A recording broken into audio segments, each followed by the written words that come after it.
주가 보이신 생명의 길, 우리 찬양 들으시고 우리 강의 시작합니다. 주가 보이신 생명의 길, 나 주님과 함께 상한 마음을 들이며 주님 앞에 나가리. 나의 의로움이 되신 주 그 이름 예수, 나의 길이 되신 이름 예수. 나의 길 어디 그가 가시나니, 나를 날려나신 후에 내가 정금같이 나오리라.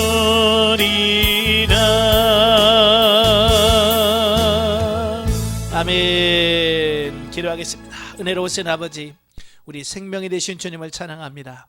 오늘도 마태복음의 말씀을 나눌 때 생명이 되신 주 말씀을 우리 가슴속에 새기게 하시고 그 말씀대로 사라져지는 귀한 역사가 나타날 수 있도록 도와주옵소서.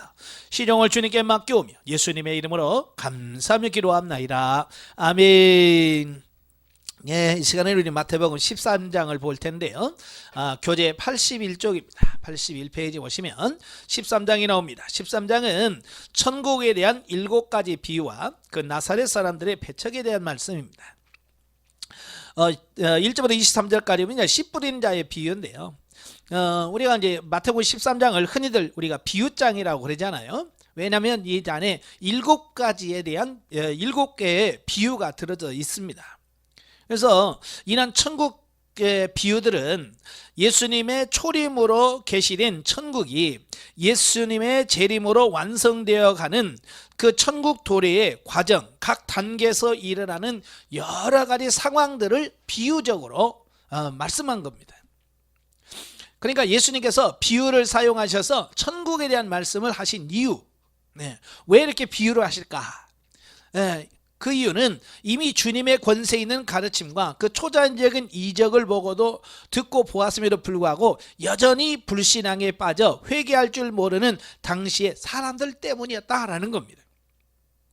그러니까 예수님은 천국을 비유로만 말씀하시는데 그 이유가 뭐냐면 사람들의 사고와 이 가치관으로는 인식의 한계가 있다는 거예요. 못 깨닫는다는 겁니다.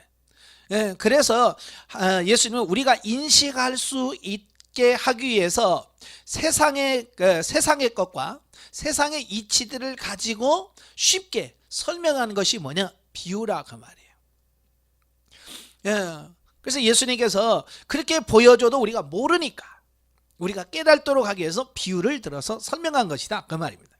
즉 예수님께서는 비유를 통하여 천국에 관하여 설명함으로써 영적인 안목을 가진 자들로 하여금 진리를 보다 쉽게 깨닫도록 하심과 아울러 다른 한편으로는 마음이 완악한 자들로 하여금 오히려 진리를 깨닫지 못하도록 하신 것이다. 그러니까 이런 두 가지 목적이에요. 그러니까 눈이 열린 사람은 쉽게 보고 깨달으라고 하는 거고, 눈이 완악한 사람들은 깨닫지 못하도록 하려고 하는 그런 의도에서 비유로 설명하셨다는 겁니다.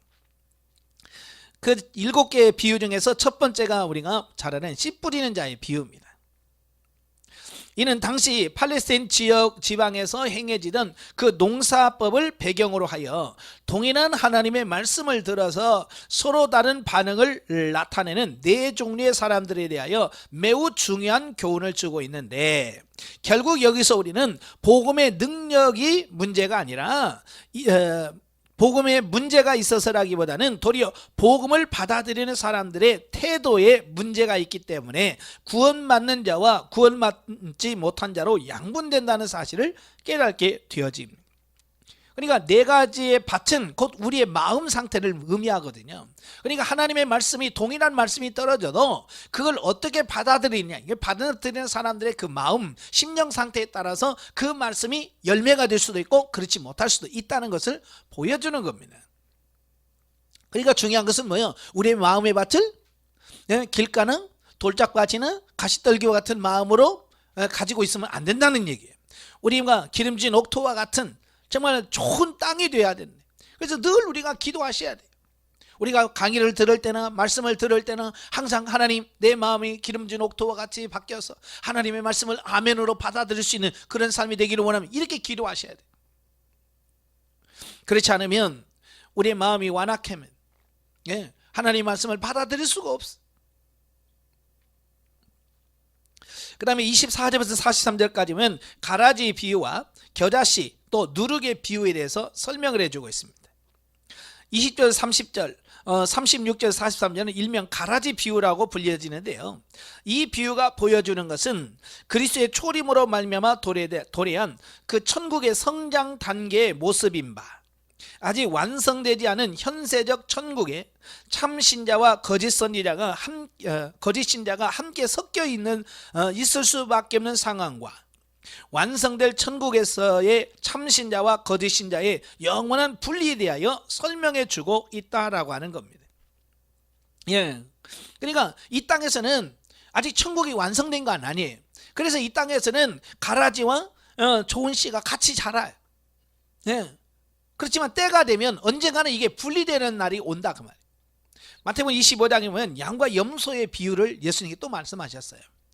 그 세상에서는 양이나 염소나 섞여 있기 때문에 누가 양인지 누가 염소인지 잘 몰라요. 그죠? 여러분의 교인들 누가 염소인지 누가 양인지 알아요?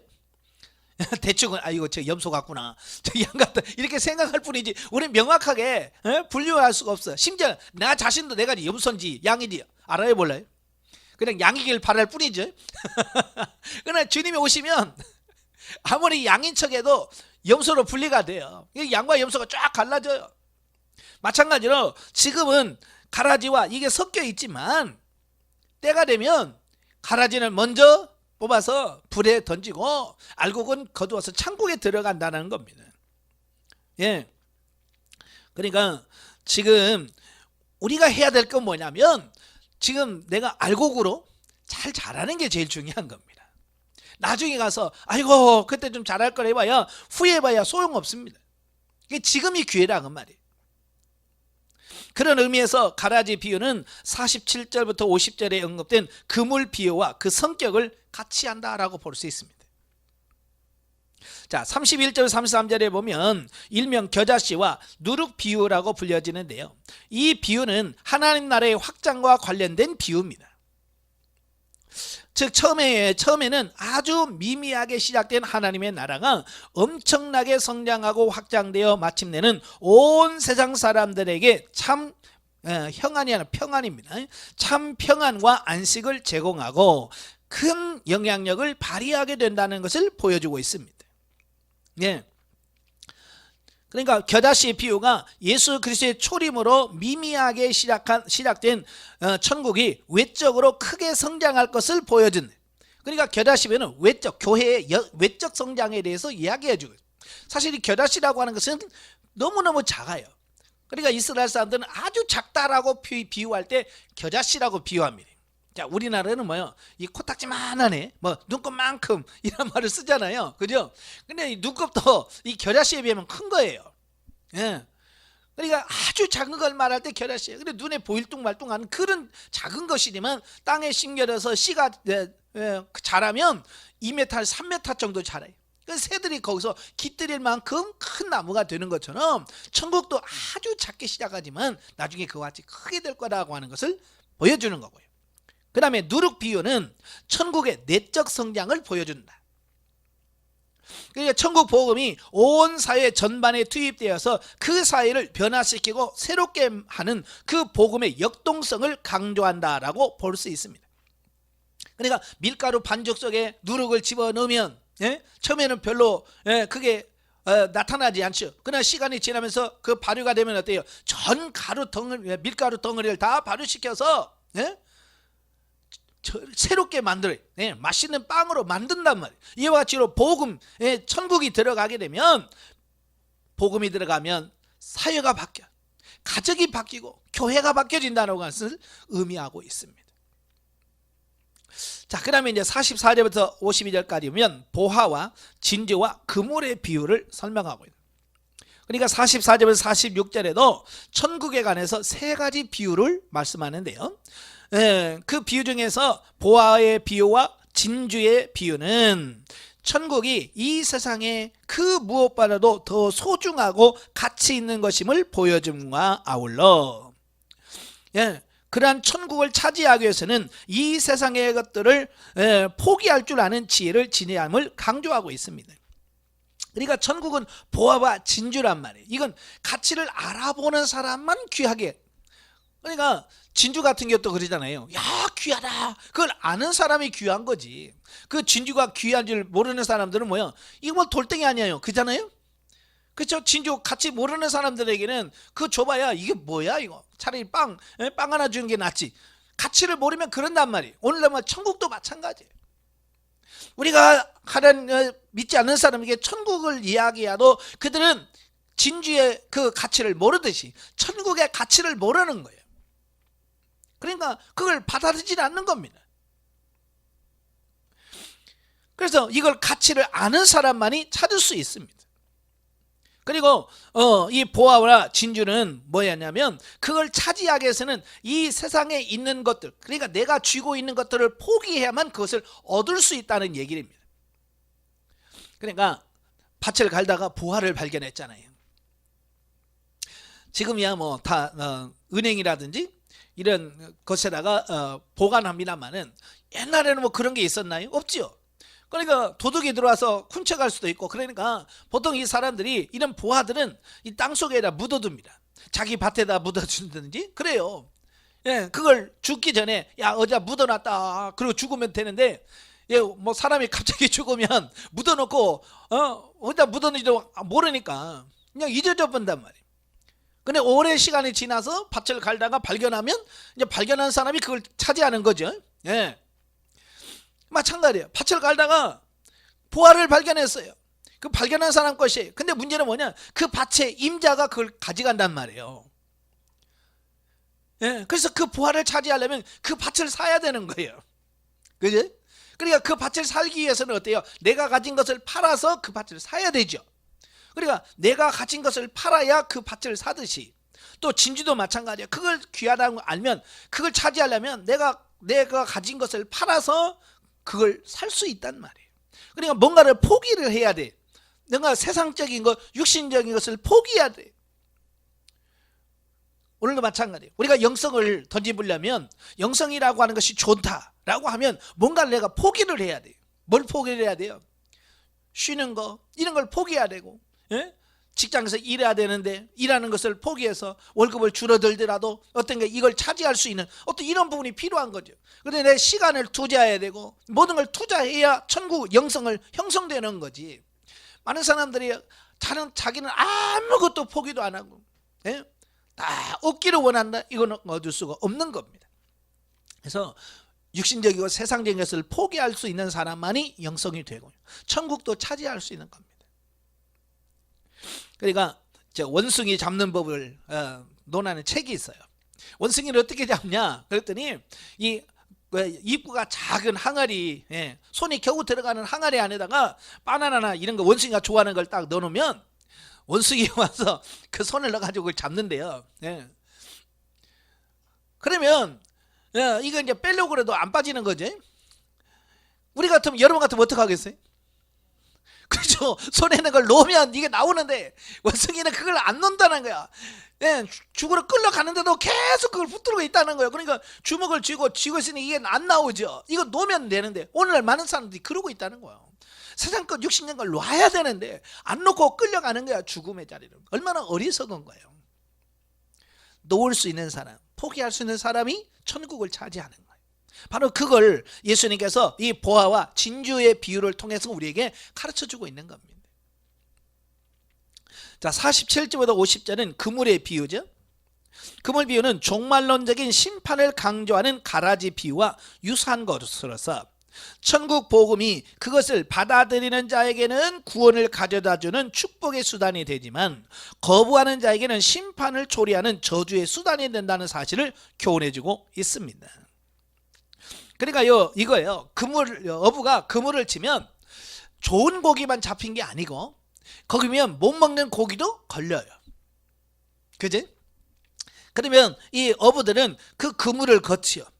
그물을 걷어서 먹을 수 있는, 팔 수 있는, 그러니까 레위기 11장에서 말한 그 먹을 수 있는 고기는 따로 그릇에다 담고, 먹어서는 안 되는 부정한 것은 어때요? 그물에서 빼가지고 다른 데 훅 던져버려요. 취하지는 않는다고 말이에요. 그러니까 분리되는 거예요. 분리. 천국은 절대로 같이 갈 수가 없어요. 분리가 돼요. 바로 이제 그 그물 비유에서 그 이야기를 하고 있는 겁니다. 그러니까 우리가 좋은 물고기가 돼야 돼요. 좋은 고기가 되어야 천국 창고에 들어가고 알고기 돼야 된다라고 하는 부분을 아까도 말한 그 가라지 비유에서 말씀하는 그 비유와 일맥상통하는 이 부분을 보게 되죠.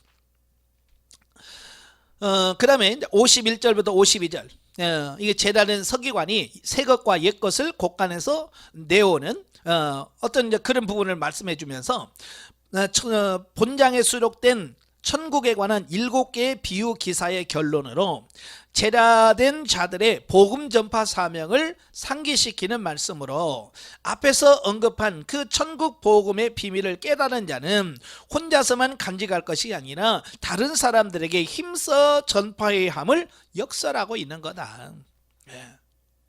그래서 저와 여러분들이 이 말씀을 깨달으면 새 것과 옛 것을 꺼내서 전해주는 것처럼 다른 사람들에게 말씀을, 이걸 깨달은 것을 전파할 수 있는 그런 삶이 되어야 된다, 이야기를 하고 있어요. 그 다음에 53절부터 58절까지 보면 고향 나사렛 사람들의 배척에 대한 말씀이에요.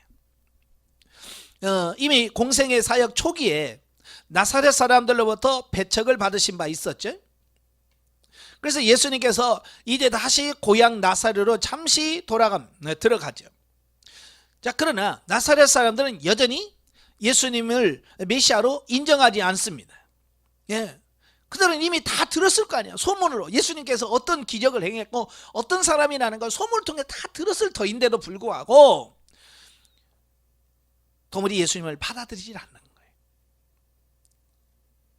그래서 그 불신앙적인 태도를 버리지 아니하고 오히려 예수님을 불신하고 배척해 버립니다. 이것은 아마 나사렛 사람들은 예수님께서 공생애를 시작하기 전에 자신들과 함께 지녔던 때의 육신적 모습만 기억하고 공생애 사역을 통해 드러낸 예수님의 메시아 직분과 왕적 권능, 그리고 신성을 인정하려 들지 않았기 때문일 것이다 라고 보는 겁니다. 그러니까 이 고향 사람들, 나사렛 사람들은 예수님을 하나님의 아들로 인정을 하지 않아요. 왜? 어릴 때부터 같이 동네에서 자라고 성장하고 이런 모습이 너무 각인되어 있는 거예요. 그러니까 다른 사람들이 야, 그 메시아래, 야야 걔 무슨 메시아야, 우리 어릴 때 같이 다 뛰놀고 그랬어, 이런 거예요. 그 육신의 생각에 딱 차니까 예수님을 인정하고 싶지 않은 거예요. 그죠? 아마 여러분도 그럴 거예요. 저도 이제 초등학교 동창들 가끔 만나요. 지금은 이제 코로나 때문에 못 만나는데, 친구들 만나면 목사님 됐다며. 이제 교회 다니는 친구는 아이고 목사님 그래, 친구라도.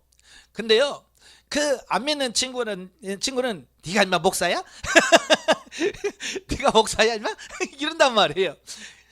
왜냐하면 그 사람들은 목사로 저를 보는 게 아니라 어렸을 때 그 초등학교 때 그냥 같이 뛰놀고 뭐 이런 꽁차고 맨날 그 모습만 기억나는 거예요. 그러니까 그 모습이 저를 목사로 인정이 안 되는 것처럼 똑같아요. 아마 여러분도 그럴 거예요. 그죠? 같이 뭐 야야 놀던 그 친구가 갑자기 어느 날 목사 안수 받고 와가지고 야, 나 목사 됐어. 그래 봐요. 그럼 여러분 아이고 목사님 그러겠어요? 처음에는 야, 이 진짜 목사 맞아?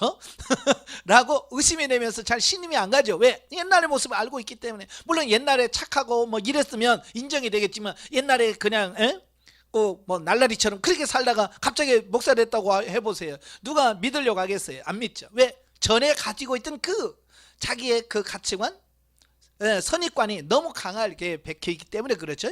바로 이 사람도 그렇대요. 갈릴 사람도, 자기 고향 사람도 그래. 따라서 예수님께서는 그들의 불신앙을 인하여 고향인 나사렛에는 많은 능력을 행할 수가 없었습니다. 왜요? 이런 이적을 예수님께서 이적을 베푸시려면 그 믿음을 통해서 역사를 하거든요. 항상 믿음을 통해서 기적은 일어나요. 근데 그들이 안 믿으니까 기적이 나타날 수가 없는 거죠. 예, 오늘도 마찬가지예요. 하나님이 왜 많은 기적을 안 나타내실까? 하나님이 안 계실까? 아니요. 이 세상 사람이 안 믿는 거야. 안 믿어. 예, 안 믿으니까 굳이 하나님께서 못 믿는 사람한테 기적을 행할 수가 없는 거죠. 자, 14장으로 가죠. 세례 요한의 순교와 오병이어 및 무리를 걸으신 이적. 1절에 12절 세례 요한의 순교에 대한 말씀이에요. 그러니까 세례 요한이 투옥을 당하죠. 투옥을 당한 이유는 뭐냐면 그 헤롯 안디바가 자기 아내와 이혼하고 자신의 동생인 헤롯 빌립의 부인이자 조카인 헤로디아와 결혼을 합니다. 이건 율법적으로 맞을 수가 없는 거예요. 할 수가 없는 거예요. 근데 그거 한단 말이에요. 근데 왕이기 때문에 아무도 그에게 당신이 잘못됐습니다 라는 말을 안 하는 겁니다. 그때 세례 요한이 공개적으로 그걸 비판합니다. 당신은 옳은 게 아닙니다. 그건 비판합니다. 대단한 용기죠. 왕한테 가서 당신이 잘못했습니다 라고 말하는 게 대단한 용기예요. 근데 헤롯은 그 말을 듣고도 자기가 잘못했다는 걸 알면서도 회개하지 않습니다. 그래서 그를 감옥에다 가둬 버리는 겁니다. 그래서 헤롯 안디바는 그 세례 요한을 죽이는 것은 두려워했어요. 왜? 그가 행하는 말이나 그가 행한 업적이라든 이 모든 것들이 그를 증명하니까 함부로 할 수가 없는 겁니다. 그러나 그 헤로디아의 관계로 말미암아서 참수형에 차고맙니다. 그 헤롯이 그러잖아요. 자기 생일이 되어서 잔치를 벌려요. 그러니까 헤로디아의 딸이 나와서 춤을 춥니다.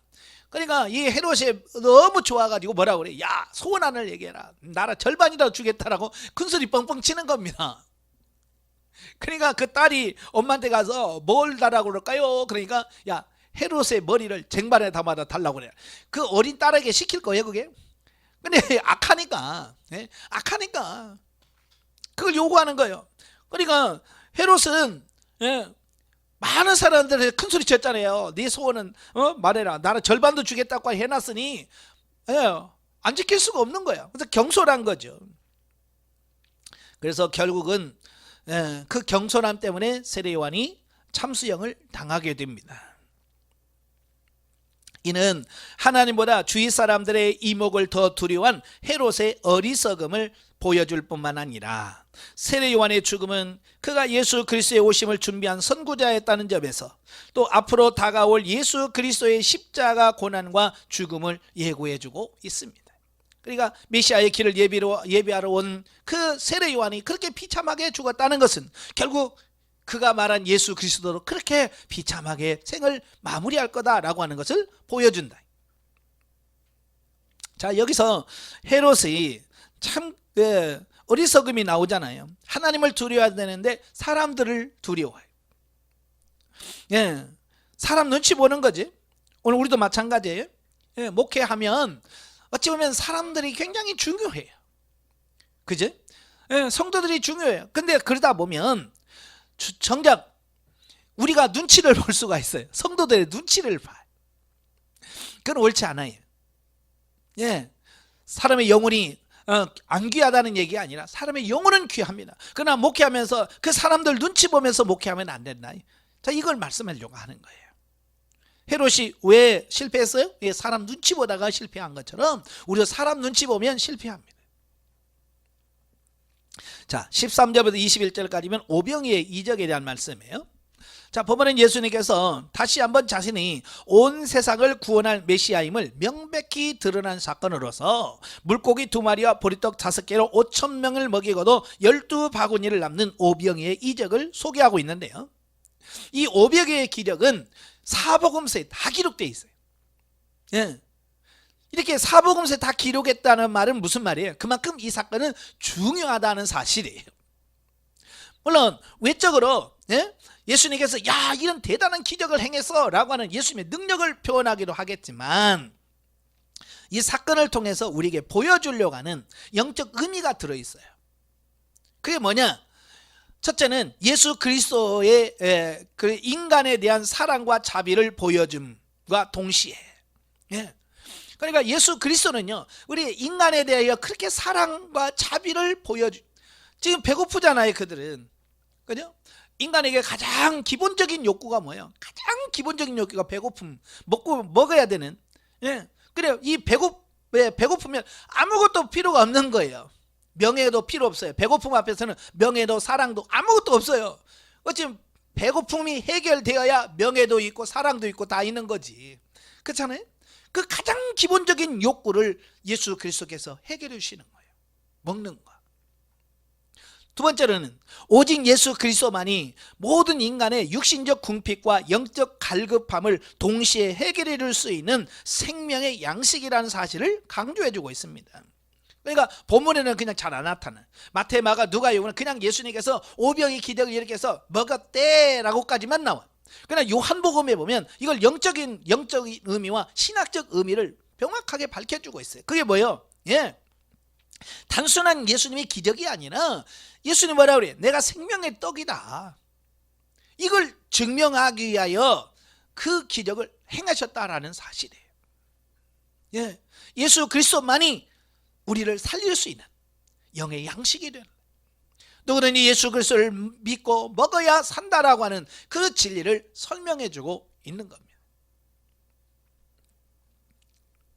자, 그 다음에 22절부터 36절까지 무리를 걸으신 예수님. 본문 역시 오병의 이적과 마찬가지로 예수님의 그 메시아로서의 초자연적인 권능의 모습을 잘 나타내주고 있습니다. 자, 그런데 예수님께서는 그 자연을 다스리는 권세를 지니신 만왕의 왕이라는 사실은 이미 8장 23절부터 27절에도 나타난 바 있지요. 그죠? 그때도 역시 바람과 바다를 잔잔케 하셨습니다. 하지만 본문에서 예수님께서 갈릴리 바다의 풍랑을 잔잔케 만드셨을 때에 그저 기이 여기면서 이 어떠한 사람에게 바람과 바다도 순종하는가 라고 말했던 제자들이, 그러니까요 8장에서는요 예수님께서 주무시다가 일어나서 바람과 바다를 꾸짖으면 잠잠해라, 그러니까 조용해라. 그러니까 제자들이 이거 뭐야? 에? 이 예수님이 누군데 과연 이렇게 막 바다가 말을 들어? 거기까지밖에 못 깨달았어요. 그지? 그 수준에서밖에 못 깨달았어. 근데 시간이 지나면서 두 번째 예수님께서 바다 위를 걸어오시는 이적을 보고 나서 그 모두들 앞에 엎드려.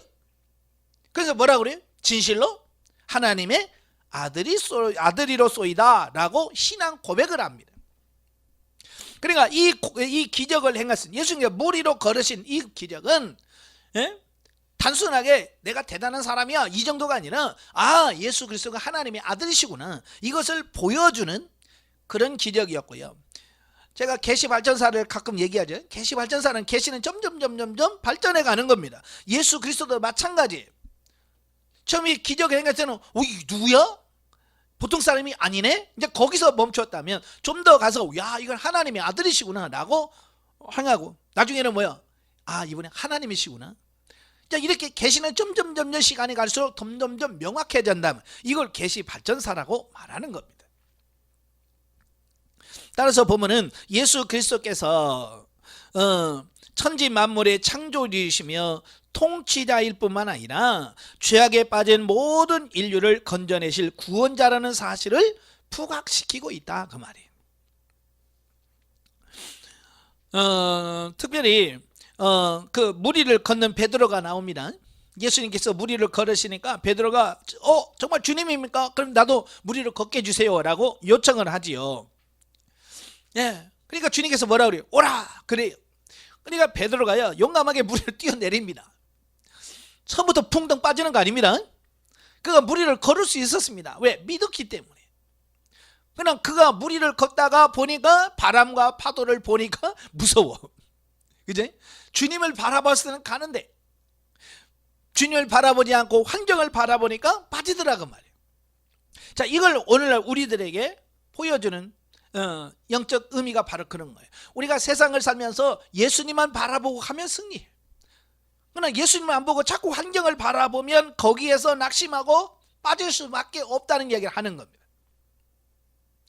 예, 그러니까 많은 목회자들이 목회하면서 예, 자꾸 힘들다라고 얘기하면서 뭘 얘기하냐면 자꾸 요즘 현대 사람들은 말도 안 듣고 뭐도 안 하고 자꾸 사람들의 어떤 그걸만 이야기를 하는 겁니다. 예, 그게 전혀 틀린 말은 아니에요. 지금 환경이 그러니까, 지금 세대가 그러니까 그 부정할 수 없습니다. 그러나 우리가 바라봐야 될 것은 그런 환경이 아니란 말이에요. 이 시대가 그래요. 사람들이 악해요가 아니라 내가 정말 누구를 바라보고 가느냐, 그제? 내가 정말 예수 그리스도만 바라보면서 가느냐, 이게 중요한 건데 자꾸 우리는 사람을 바라보면서, 예? 사람 때문에 낙심하고 환경 때문에 낙심하고 자 그런다 그 말이에요. 그래서 오늘날 저와 여러분이 환경 바라보지 마세요. 오직 예수 그리스도만 바라보세요. 믿음의 주여 온전케 하시는 이신 예수 그리스도만 바라보고 가는 저와 여러분이 되어야 될 줄로 믿습니다. 예. 자, 넘겨서 영적이에 보죠. 자, 유대인들과 그 제자들은 예수님이 행하신 기적을 보고 그들을 정치적으로 구원해 줄 메시아로 오해합니다. 그러나 예수님은 신령한 것을 깨우쳐 주시기 위한 방편으로 기적을 보이십니다. 그러니까 같은 기적을 보고도요 서로 달라요. 예수님께서는 뭘 말하냐면, 예? 예수님께서는 영적인 것, 신령한 것을 깨달으라고 기적을 베풀어요. 우리 이 사람들은요 자꾸 그 기적만 초점에 맞춰, 기적에다만. 오늘 목회하면서도 마찬가지예요. 우리가 영혼을 살리려고 영혼을 위해서 열심히 하다 보면 때로는 병자도 고치기도 하고요. 예. 자, 그래요. 이적이 나타나기도 합니다. 그건 당연한 거고요. 그게 옳은 거예요. 영혼을 구원하기 위해서 하다가 기적이 나타나는 당연한 겁니다. 근데 많은 사람은 영혼 구원은 제쳐두고 기적만 추구한단 말이에요. 그죠? 예. 기적만 추구하다 보니까 이게 잘못되어지는 겁니다. 그래서 이거 우리 방향을 잘 잡으셔야 돼요. 그러니까 오늘날도 우리의 영혼을 구원하고 영적인 깨달음과 믿음을 주시기 위해서 육신의 문제를 해결해 주신다. 예. 근데 거기에 너무 지원시킨 사람들이 많은 거예요. 목회하다 보면 하나님께서요 어려운 상황 물질로 다 공급해 주시고 다 채워 주세요. 근데 거기다만 초점 맞추면 안 돼요. 우리는 육신이 우선이 되면 안 되고 영적인 부분이 우선이 돼야 돼. 그러나 영적으로 미성숙한 자들은 당시 유대인들과 제자들처럼 예수님의 사랑을 우리의 영적, 육적 필요를 충족시키는 수단으로 격화시키는 신앙의 수준에 머물러 있는 것을 보게 된다. 예. 예수님은 이 수준을 놓고 이야기하는데 우리는 저 밑에 있는 수준에서 머물러서 거기서 찾고 있는 겁니다. 그러니까 그 아이들을 보면 그러잖아요. 아이들은 엄마 아빠는 어떤 존재로 인식하냐면 그냥 내가 필요할 때 돈 하면 돈 주고 배고파면 먹을 거 주고 이제 그런 존재로만 인식을 합니다. 그죠? 예. 그래서 무조건 달라고 하는 거예요. 그게 뭐냐? 어린 아이들의 한계인 거예요. 우리 신앙도 마찬가지예요. 우리 신앙도 성장하지 않으면 이 어린아이처럼 맨날 달라고 주여 주시옵소서 그러다가 거기서 그냥 그 순서도 끝나는 겁니다. 그래서 예수님이 왜 교회에 성장해야 되냐? 예? 왜 우리가 영성을 요청해서 왜 성장해야 된다라고 말하냐면 성장하지 않으면 우리는 그 밑에 수준에서 머물러서 그 수준에서 그냥 살 수밖에 없는 거예요. 그래서 성장해야만 이걸 진리를 바르게 깨달아서 순종하는 데까지 가는 겁니다. 아시겠죠? 그래서 하나님이 우리에게 영육간의 은혜를 체험케 하시는 것은 순종함으로 진리로 사는 기쁨을 알고 하나님과 동행하여 그의 뜻을 행하는 신령한 희락을 누리게 하기 위함이다. 그러니까 예수님은 우리로 하여금 영적으로 성장해서 그 영적인 기쁨과 정말 영적으로서 영으로 느껴지는 그 감사와 감격 그걸 누리기를 원하신다라고 하는 것을 말씀해 주고 있습니다. 여러분 환경적인 것도요 금방 바뀌어요. 그죠? 예, 통장에 돈 있는가 싶으면 통장에 돈 쑥 빠져나갑니다. 그죠? 우리 몸도 건강한가 싶으면 어느 날 아프기도 하고 예, 환경적인 모든 것이 이렇게 바뀌어요. 감정적인 것도 늘 바뀝니다. 그러니까 우리는 그런 눈에 보여지고 만져지는 이런 것에 추구하는 것이 아니라 보이지 않고 쇠하지 않은 영원한 그 하나님의 나라와 그 진정한 복을 목표로 사는 저와 여러분이 되셔야 될 줄로 믿습니다. 그러니까 자녀들도 어렸을 때는 엄마 아빠한테 받는 걸 그렇게 좋아해요. 그래서 맨날 달라고 하죠. 그래서 주면 좋고 안 주면 미우고, 그죠? 아기 때 보면 그러잖아요. 뭐 사달라고 해서 안 사주고 엄마 미워 그러잖아요.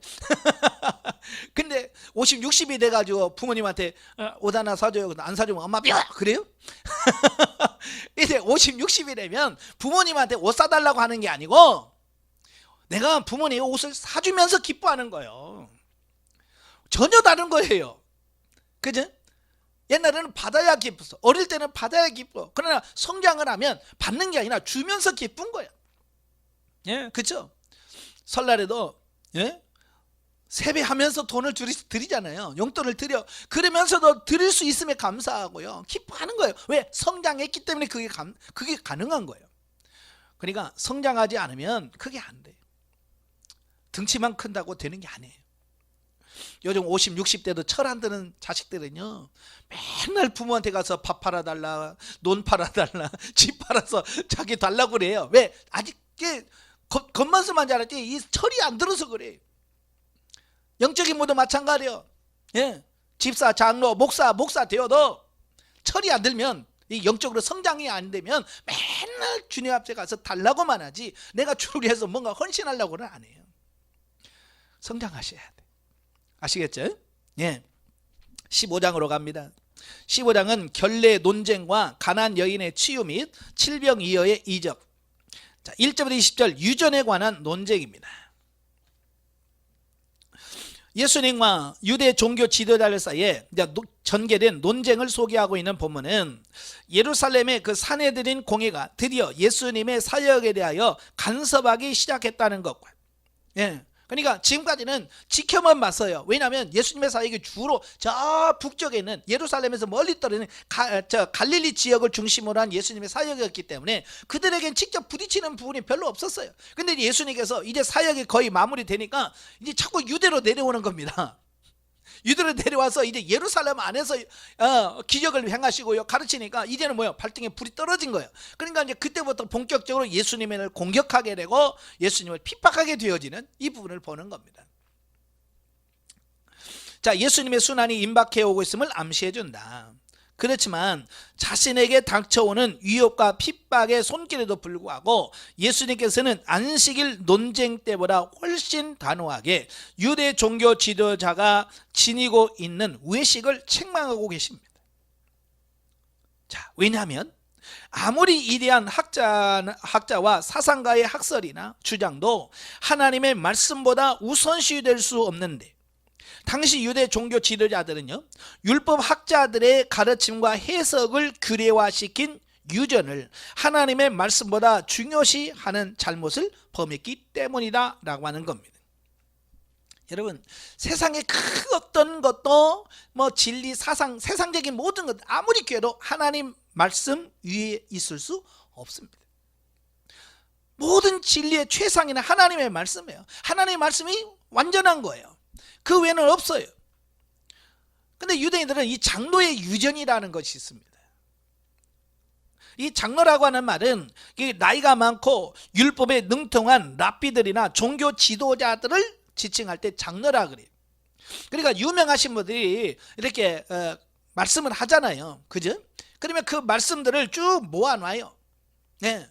그래서 그걸 다른 사람들에게 아유 누가 이런 말을 해서 아주 좋은 말이니까 이렇게 살아봐 라고 권면해 줄 수는 있죠. 예. 왜? 나쁜 말이 아니니까. 유전이란 말도 파라도시스라고 하는 말이에요. 위로부터 전해 내려오는 전승, 구전 율법을 말합니다. 그러니까 이렇게 시간이 흐르면서 뭘 해라, 어떻게 해라 라고 하는 말씀이 쭉 내려옵니다. 자, 우리나라에도 뭐 그런 말씀 많잖아요. 그 속담이라든지 이런 것들이 뭐예요?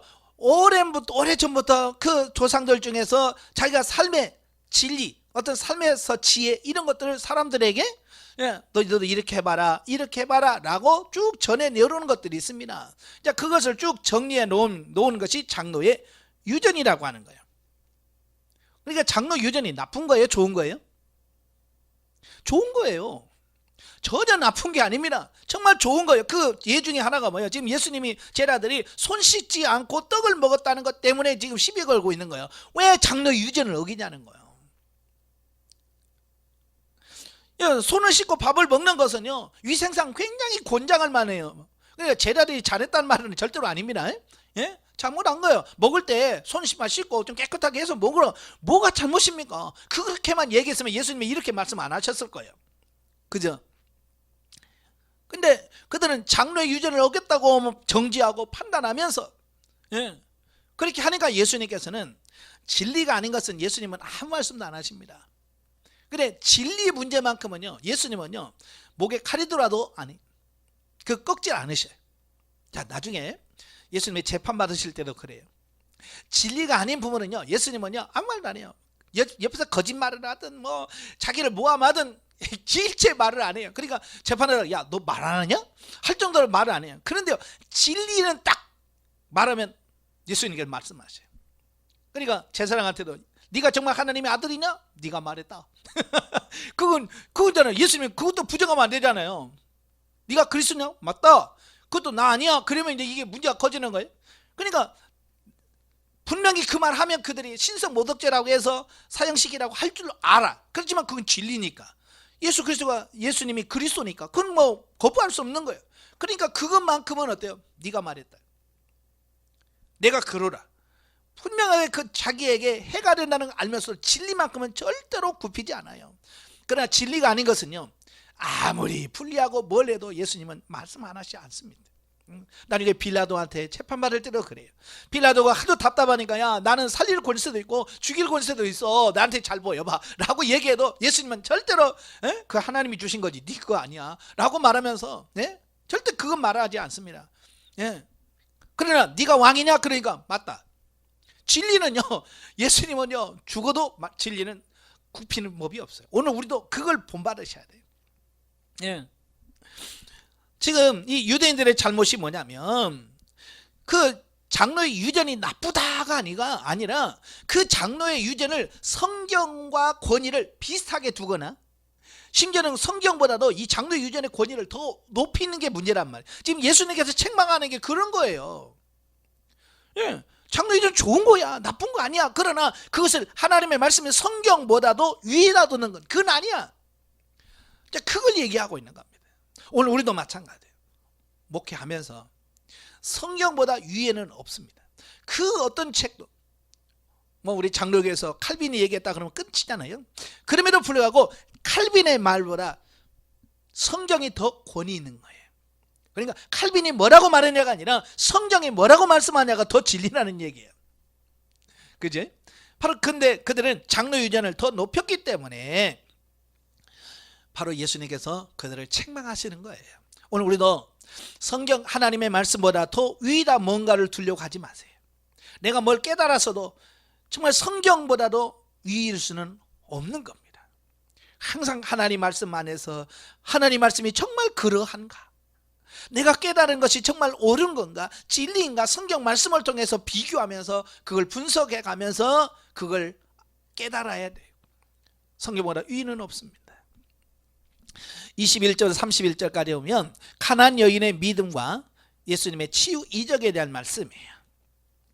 보면은 크게 예수님께서 가나안 여인의 딸을 고치신 사건과 많은 병자를 고친 사건을 구분하고 있는데요, 가나안 여인의 딸을 고쳐주신 사건은 당시 가나안 족속이 이방인들 중에서도 가장 천대받던 민족이었다는 점에서 결국 예수 그리스도로 말미암아 구원의 축복이 세상 모든 민족들에게 그 효력을 미치게 된다는 사실을 분명히 보여주고 있으며 그랬어요. 그러니까 예수님께서 저 가나안 여인, 가나안 여인에게 그 질병을 치유하십니다. 그런데요, 자, 여기서 중요한 게 그거야.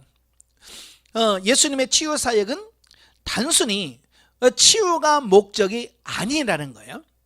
그래서 마태복음에서는 반드시 그 치유하는 기적을 행할 때는, 왜냐, 바로 이 예수님이 구약에서부터 예언되어진 그 메시아, 구세주야라고 하는 것을 증명하기 위한 수단으로 이 표적과 기적을 행하는 거예요. 그러니까 표적 그 자체가 목적이 되어서는 안 된다. 자, 그 얘기를 하고 있습니다. 자, 이 본문을 읽다 보면 이해가 안 되는 게 있어요. 그게 뭐냐면 이 가난한 여인이 막 예수님 앞에 불쌍히 여겨달라고 막 부르짖죠. 근데 예수님 아무 대답도 안 해. 무시해. 그러니까 하도 시끄러우니까 제자들이 예수님 어떻게 좀 보내요. 하도 시끄러우니까.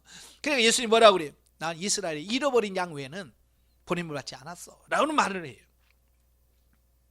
그래도 그 여자가 예수님 발 앞에 엎드려서 불쌍히 해달라고 기도합니다. 그 정도 좀 들어줄 만하잖아. 근데 예수님 아주 매정하게 뭐라고 그래요? 자네의 줄 떡을 개들에게 던진 마땅치 않다.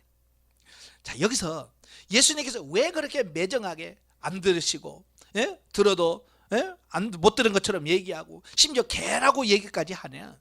왜 그랬을까요? 그 여인이 미워서가 아니에요. 가난 여인이어서라가 아니라 예수님께서 보시려고 한 건 뭐냐면 그 가난 여인의 믿음을 보시려고 하는 겁니다.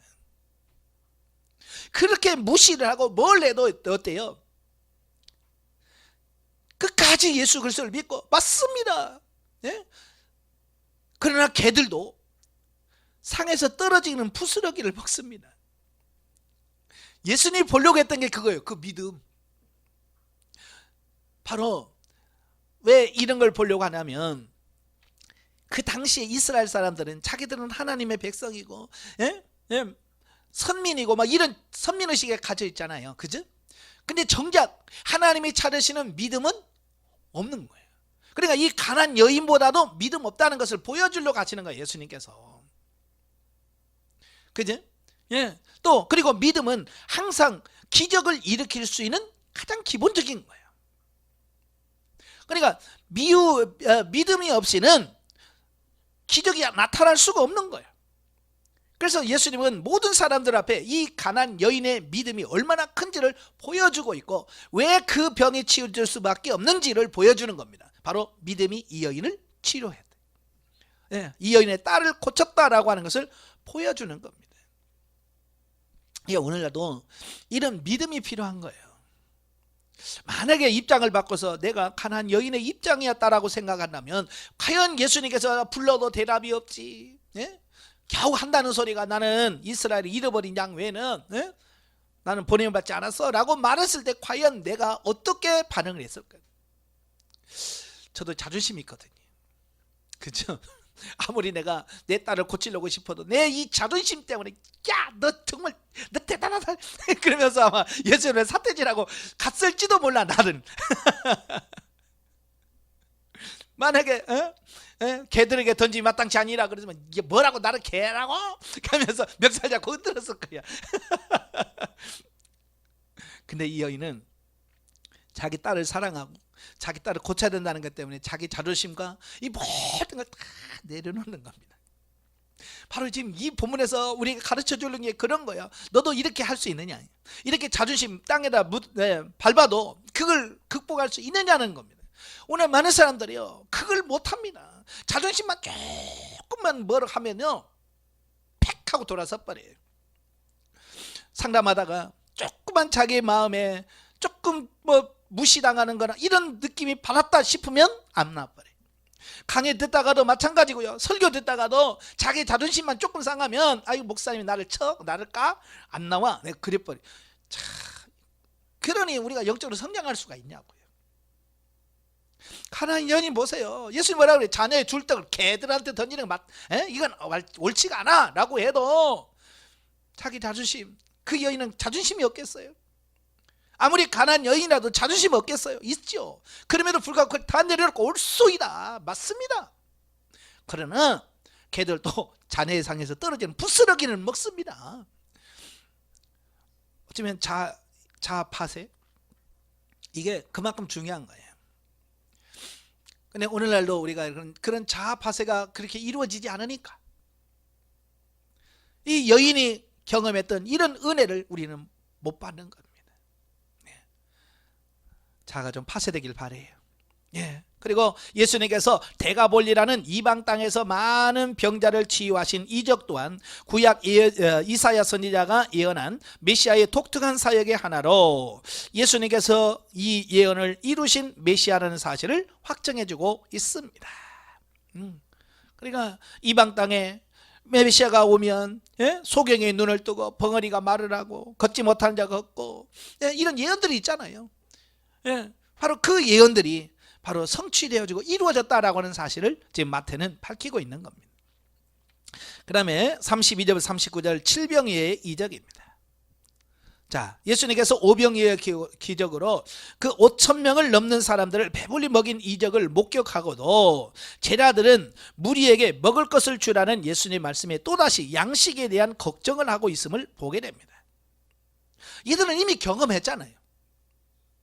경험함에도요, 이걸 받아들일 수 있는 우리 가치관의 변화가 일어나야 되는데, 가치관의 변화가 일어나지 않으면 아무리 경험을 해도 그걸 내 것으로 만드는 게 어려워요. 그죠? 자, 그러나 예수님께서 7개의 떡과 2마리의 작은 생선으로 여자와 어린아이를 제외하고도 4,000명이 넘는 사람들을 배불리 먹이고 7 광주리를 가득 차고도 남는 이적을 또다시 행함심으로써 제자들로 하여금 그가 영육간의 궁핍을 해결할 수 있는 참 생명의 양식임을 깨닫게 주셨다. 그러니까 예수님께서 오병이의 기적을 남기고 또 칠병이의 기적을 또 남기신 건 뭐예요? 그렇게 반복해서 거듭해서 기적을 행하심으로 말미암아 제자들에게 그 가치관을 변화되라, 네가 가지고 있는 그 편견, 고정관념 그걸 깨트려야 된다, 이것을 보여주고 있는 겁니다. 참 예수님은 끝까지 우리를 사랑하셔서 어때요? 끝까지 우리를 보호하시고 깨닫기를 원하시는 거예요. 또한 이 이적이 이방 땅인 데가볼리에서 행하여졌다는 것은 바로 압달락에서 소개한 가나안 여인의 딸을 치유해 주신 사건과 마찬가지로 이방인들에 대한 복음 전파와 구원의 은총이 보편화될 것을 시사해 주고 있습니다. 그러니까 유대인들은 선민의식, 자기들만 하나님의 백성이기 때문에 자기들만 이러한 복, 이런 은혜를 받을 수 있다고 생각하는데 예수님은 전혀 그렇지 않아요. 아니요, 이제 예수님 안에서는 차별이 없다. 이방인이고 유대인 차별이 없음을 보여주는 겁니다. 그러니까 가나안 여인은 이방인이에요. 데가볼리는 주로 이방인들이 거주하는 지역입니다. 그럼에도 불구하고 예수님은 그곳에서 똑같은 은혜를 베푸시고 기적을 베푸심으로 차별이 없으시다, 이걸 보여준 겁니다. 다시 말해서 유대인들의 그 편협적이고도 이기적인 성향을 깨트리는 사건이 바로 이거다라고 하는 겁니다. 그래서 예수님께서는 일부러 어찌 보면 고의적으로 이방인들을 치유하시고 이방 땅에 가서 이방인들이 거하는 그곳에 가서 기적을 베푸신 것을 통해서 볼 수가 있는 거예요. 우리도 이런 가치관을 바꾸지 않으면 우리도 유대인들과 똑같은 삶을 살 수가 있어요. 민족주의 또는 개교회주의, 이것이 우리 안에 갖고 있으면 우리 이런 가치관을 바꾸지 않으면 우리도 그들과 똑같을 수밖에 없어요. 특별히 목사님들도요, 이 민족주의에 얼마나 이게 꽉 베끼는 사람 몰라요. 그러니까 우리나라는 하나님의 선택된 백성입니다, 뭐 그러면서 우리나라를 자꾸 나라 사랑하는 거 좋아요. 그런데요, 그 말은 아니에요. 하나님 우리나라만 사랑합니까? 착각이에요. 우리나라로 사랑하지만 전 세계 예수님이 하나님이 사랑하지 않는 민족이 없습니다. 우리가 민족적 감정을 갖고 있는 일본도 하나님을 사랑하지 않을까요? 사랑합니다. 근데 민족적 감정에 매여서 설교를 하면서도 항상 동방의 나라는 우리 대한민국이다. 이게 동방이 대한민국 아니에요. 동방은 해 뜨는 쪽이거든요. 근데 이스라엘의 해 뜨는 쪽은요, 중국, 일본 다 동방, 다 동방이에요. 이란 다 동방이에요. 근데 그걸 민족주의적인 사고를 딱 들어가니까 이거 대한민국이야. 그래서 그게 못 빠져나오신 목사님들 얼마나 많은지 몰라요. 이런 민족주의나 개교의 이런 데 빠지면 안 됩니다. 아시겠죠? 자, 영적에 보죠. 1절에서 16절에서 바리새인들의 외식 영적인 행위에 대한 경고의 말씀이 나온다. 우리가 영적인 삶을 산다고 하면서 육신의 의무를 이행하지 않는 것은 죄악이다. 하나님을 사랑하는 것은 사람과의 관계나 사회에서도 동일하게 이루어져야 한다. 많은 그리스도인들이 가정과 사회에서 비판을 받는 것은 교회에서 봉사하는 삶과 교회 밖에서의 삶이 일치하지 않기 때문이다 라고 말하는 겁니다. 예, 쉽게 말해 이중적인 삶인 거예요.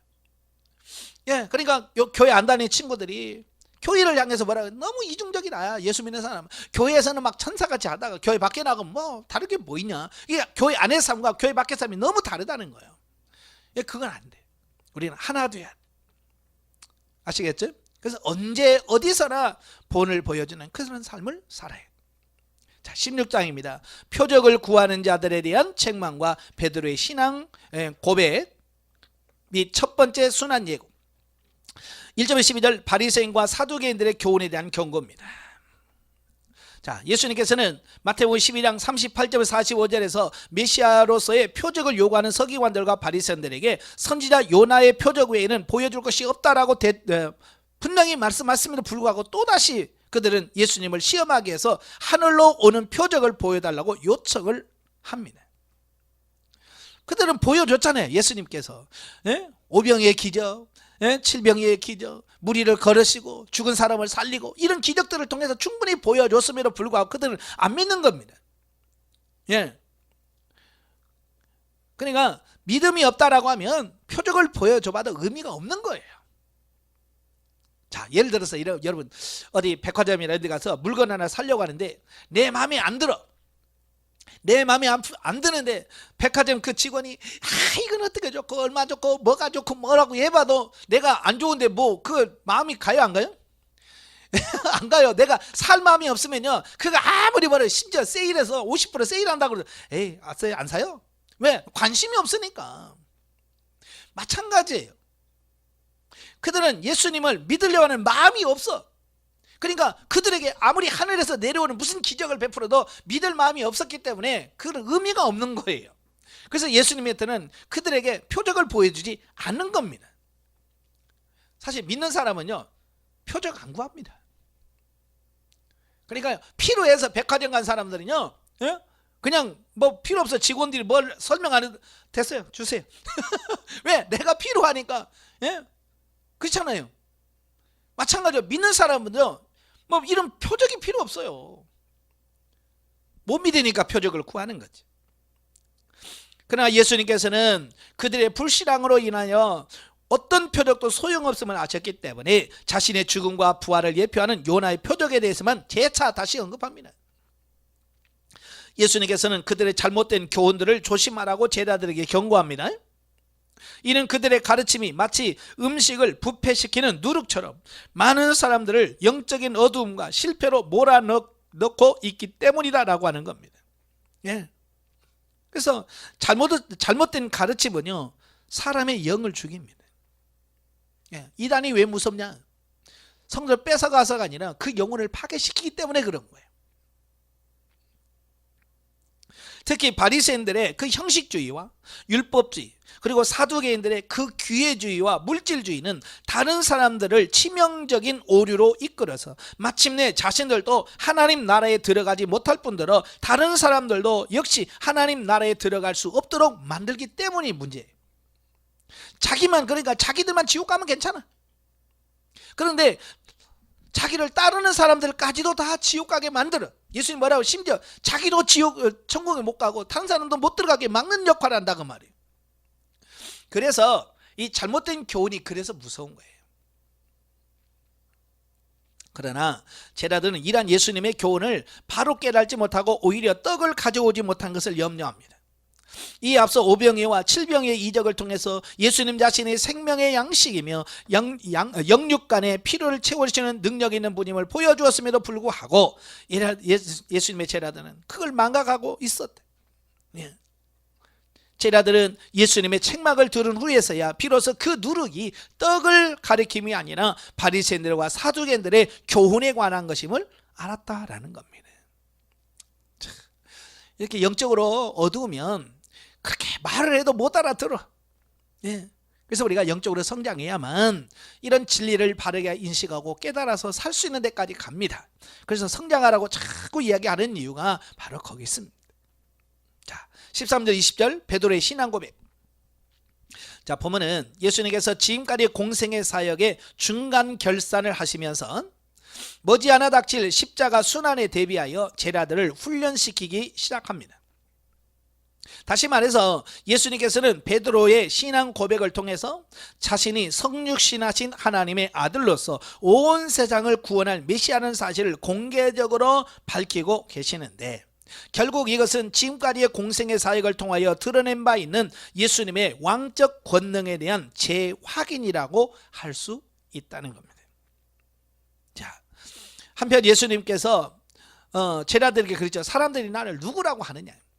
그러니까 예수님의 정체를 과연 인식하고 있는가? 사람들이 그 많은 기적과 그 많은 걸 했으면 이 사람들이 어떻게 이해를 하고 있는가? 이제 그것도 필요하죠. 그래서 묻는 겁니다. 그러나 이 대부분의 제자들은 일반인들과 별로 다를 바 없는 대답을 합니다. 뭐 예레미야라고 합니다. 이사야라고 합니다. 뭐 선지자 중에 하나라고 합니다. 세례 요한이라고 합니다. 뭐 이런 말만 하는 거예요. 그러면 너희는 나를 누구라고 하느냐? 그때 베드로가 그가 아주 탁월한 신앙 고백을 합니다. 주는 그리스도시요 살아계신 하나님의 아들이십니다. 아주 명확하게 깨달아서 고백을 하는 겁니다. 그때 예수님께서는 칭찬하십니다. 바요나 시몬아 내가 복이 있도다. 그러면서 뭐라고 그래? 너를 오늘부터 베드로라고 해라. 그리고 그 반석 위에 내가 교회를 세우겠다라고 말씀해주고 있습니다. 그럼 내가 천국 열쇠를 주겠다. 기가 막힌 축복을 약속하셨습니다. 자, 여기서 말하는 반석, 베드로, 반석 위에다가 교회를 세운다라고 말씀하고 있죠. 근데 그 반석은 뭘까요? 베드로일까요? 아니잖아요. 베드로가 고백한 그 신앙 고백입니다. 주는 그리스도시요 살아계신 하나님의 아들입니다라는 그 신앙 고백입니다. 그 신앙 고백 위에 그 고백을 기초로 해서 교회가 세워질 것을 말씀해주고 있습니다. 그러니까 교회는 뭐냐? 예수 그리스도가 누구냐? 이걸 바르게 인식해야만 교회가 될 수 있다는 얘기예요. 바로 그걸 인식하지 못하면 뭐 교회가 뭐예요? 그냥 뭐 개모임이나 동호회 모임 그거밖에 안 되잖아요. 그렇잖아요. 예수님에 대한 바른 신앙 고백 위에 교회가 세워져야만 진짜 교회다운 교회가 될 수 있다는 것을 말씀해주고 있는 겁니다. 예. 그런데 이걸 오해한 사람들이 있어요. 바로 이제 천주교에서 바로 이 오해한 거죠. 예. 그래서 예수님 말씀을 오해해서 마치 베드로 개인에게 면죄권이 부여된 것처럼 주장하는 것은 옳지 않다. 이 카톨릭의 실수가 그거예요. 바로 예수님께서 베드로를 초대 교황으로 인정했다, 세웠다 이렇게 주장을 합니다. 그럼 받아들일 수가 없는 겁니다. 예. 그러면서 점점 베드로가 일대 교황이네 뭐 쭉 하면서 나중에는 뭐요? 예? 교황 무오설까지 주장을 하게 되고 뭐 이런 엉뚱한 성경에서 벗어난 이런 부분들을 보게 됩니다. 이건 뭘 말하냐? 우리는 말씀이 기초가 돼야 되는데 자기 주장, 자기 사고 이게 그게 주체가 되면 안 돼요. 아까 장로 유전 때 말씀드렸잖아요. 최고의 권위는 성경입니다. 성경에서 뭐라고 말씀했냐가 이거 진리예요. 그걸 넘어서면 안 돼요. 그런데도 자기들의 주장, 자기들의 의도 이걸 딱 해놓고 성경을 꽤 맞춰. 그래서 안 맞으면 성경 빼버려. 그러니 어떻게 진리로 바로 설 수 있겠어요? 카톨릭이 타락할 수밖에 없었던 게 바로 그런 거예요. 하나님의 말씀 진리를 따르는 게 아니라 자기 주장에다가 성경을 꽤 맞추는 겁니다. 예. 그래서 얼마나 타락을 했냐면 나중에 면죄부까지 팔고, 예? 그러니까 오직했으면 루터가 그건 성경적이지 않다라고 95개 조항을 비텐베르크 성당 문에다가 걸면서 이래 종교 개혁이 시작되어지는 겁니다. 우리도 이런 실수하지 않기를 바라요. 21절 28절까지면 예수님의 첫 번째 순환 예고, 압달락에서 베드로의 신앙 고백을 통해서 자신이 메시아라는 사실을 공개적으로 밝힌 예수님께서는 이제 너무나 구체적으로 십자가의 순환을 예고합니다. 이런 예수님의 순환 예고는 제자들을 매우 당혹스럽게 하였기에 제자들을 대표하는 베드로가 즉시 나서서 결코 예수님께서 고난당하시도록 자신들이 방관하지 않겠다라고 장담하는 내용이 나옵니다. 예. 어떤 베드로의 행위는요 굉장히 칭찬받은 행위예요. 그죠? 육신적으로 보면 스승이 죽겠다는데 아유 좋습니다 환영하면 이런 제자가 어디 있겠어요. 예? 하지만 이와 같은 베드로의 태도는 앞서 예수님을 가리켜서 그리스도시여 살아계신 하나님의 아들로 고백했던 것과는 대조적인 것으로서 그는 아직도 예수님을 고난받는 메시아로서가 아니라 정치적 메시아로 오해하고 있음을 보여줍니다. 그러니까 세상 사람들도 메시아관이 뭐예요? 정치적 메시아였고요. 이 심지어 예수님을 따르는 이 예수님의 제자들도 예수님을 뭐예요? 정치적 메시아, 언젠가는 왕이 될 거라는 거예요. 예, 왕이 될 거라고. 그래서 그 말 따라다니다 보면 나중에 출세할 거라고 하는 어떤 육신적인 기대 속에서 예수님을 따라다닌 겁니다. 근데 예수님이 갑자기 죽는다고 하니까 어떻게 돼요? 그들의 기대가 다 무너지는 거 아닙니까? 그지? 예를 들어서 대통령 대선에 나간다고 그래서 막 뒤에서 으쌰으쌰 이러는데 어느 날 갑자기 나 사퇴합니다. 그러면 그를 따라서 한 자리 하려고 했던 사람이 뭐라고 하겠어요? 쟤 나쁜 놈. 그러면서 왜? 자기가 그 욕심이 있었거든요. 예? 그죠? 그 사람이 대통령이면 자기도 한 자리 하고 이런 걸 가지고 했는데 갑자기 안 난다고 하니까 어쩌면 제자들 똑같은 의미일 거예요. 예수님이 왕 되면 뭔가 거기서 뭔가 한 자리 하겠지라고 기대를 걸었는데 갑자기 예수님이 죽은다고 하니까 베드로가 절대 그러면 안 되죠. 예수님이 그러면 우리 기대가 무너집니다. 그 얘기예요. 이게 진리냐 아니냐가 아니라 자기 기대가 무너진 것에 대한 배신감이죠. 그래서 그러면 안 된다라고 도리어 예수님을 책망하면서 정신 차리라고 그러는 겁니다. 즉 베드로는 예수님이 이 세상에 오신 참된 목적과 예수님의 십자가상의 죽으심이 메시아 사역에 있어서 필연적인 것임을 알지 못했다. 아직 거기까지 못 간 거예요. 따라서 그는 예수님으로부터 엄한 책망을 받을 수밖에 없었던 거예요. 그래서 예수님을 베드로를 이 사탄아 내 뒤로 물러가라. 왜? 사단의 주장과 이 베드로의 말이 똑같거든요. 다 예수님이 죽으면 안 돼. 예. 그래서 뭐라고 그래요? 제자들 하여금 십자가를 지고 자신의 뒤를 따르도록 교훈하고 계시는데 이는 예수님 자신이 순환이 실제로 이루어졌을 때 두려움에 빠지지 않도록 위로하고 아울러 제자들이 장차 어떤 고난을 당하게 될 것인가를 암시하는 것이었습니다. 그러니까 예수님께서 자기가 죽으신다는 것은 제자들이 그 일을 당했을 때 낙심하지 않도록 미리미리 예방주사를 두는 겁니다. 근데 그들은 아직 그걸 받아들일 수 있는 수준이 안 된 거예요. 이것은 결국 누구든지 주님과 함께 목숨을 버릴 각오를 지니지 않고서는 부활의 영광에 참여할 수 없다는 사실을 보여주고 있습니다. 그러니까 예수님의 죽음 예고는요 육신의 욕망을 가지고 있던 제자들에게는 엄청난 충격이었을 거예요. 예.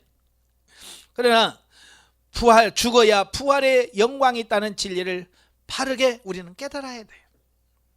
죽어야 부활이 있지 안 죽은 사람은 부활이 없습니다. 죽어야 부활이 있습니다. 예. 그래서 자기를 부인하지 못하면 자기 부인이 없이는 갈 수 없는 길, 그게 십자가의 길이에요. 영적에 봅니다. 1절에 12절의 말씀은 외식하는 자들이 가르치는 육신 중심의 잘못된 교훈에 속지 말 것을 경고한다.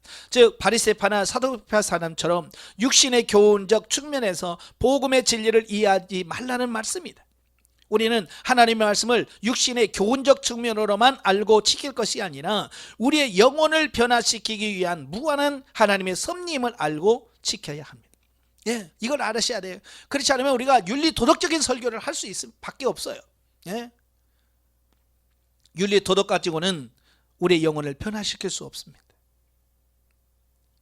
16절에서 베드로는 분명히 신앙 고백을 하지만 22절에서 하나님의 일을 인본주의적으로 생각하여 예수님의 십자가 사건을 만류하는 실수를 행하게 됩니다.